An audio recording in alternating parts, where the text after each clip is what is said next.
क्या क्रांति बुद्ध मनुष्य की चेतना में ले आए, समझें।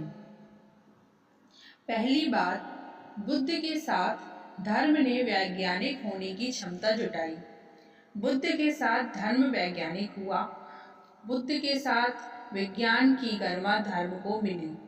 इसलिए यह आकस्मिक नहीं है कि आज विज्ञान के युग में जब राम फीके पड़ गए हैं और क्राइस्ट के पीछे चलने वाले भी औपचारिक ही क्राइस्ट का नाम लेते हैं, महावीर की पूजा भी चलती है, लेकिन बस नाम मात्र को। काम चलाओ बुद्ध की गरिमा बढ़ती जाती है। जैसे जैसे विज्ञान प्रतिष्ठित हुआ है मनुष्य की आंखों में, वैसे वैसे बुद्ध की गरिमा बढ़ती गई है। बुद्ध की गरिमा एक क्षण को भी घटी नहीं है। और तो सत्पुरुष पुराने पड़ गए मालूम पड़ते हैं। बुद्ध ऐसा लगता है कि अब इनका युग आया है, यह शायद अभी भी नहीं आया है, आने वाला है। पगध्वनि सुनाई पड़ती है कि बुद्ध का युग करीब आ रहा है।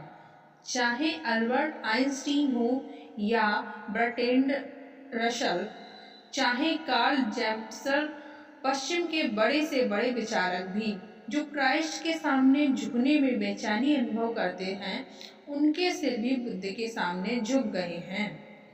बर्ट्रैंड रसल ने लिखा है कि मैं ईसाई घर में पैदा हुआ और ईसाई धारणा में पाला पोसा गया, लेकिन उससे मैंने छुटकारा पा लिया।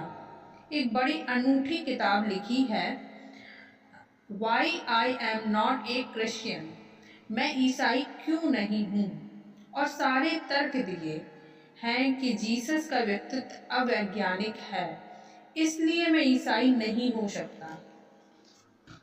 रसल ने भी कहा है, बुद्ध के साथ बात कुछ और है। बुद्ध को इनकार करना मुश्किल है, क्योंकि बुद्ध ने अवैज्ञानिक कोई बात ही नहीं कही।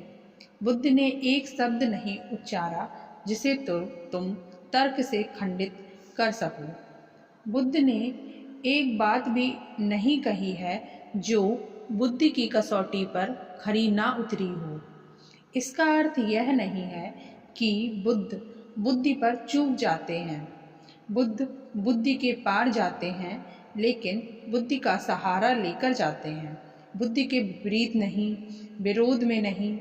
यह बुद्ध की पहली क्रांति है।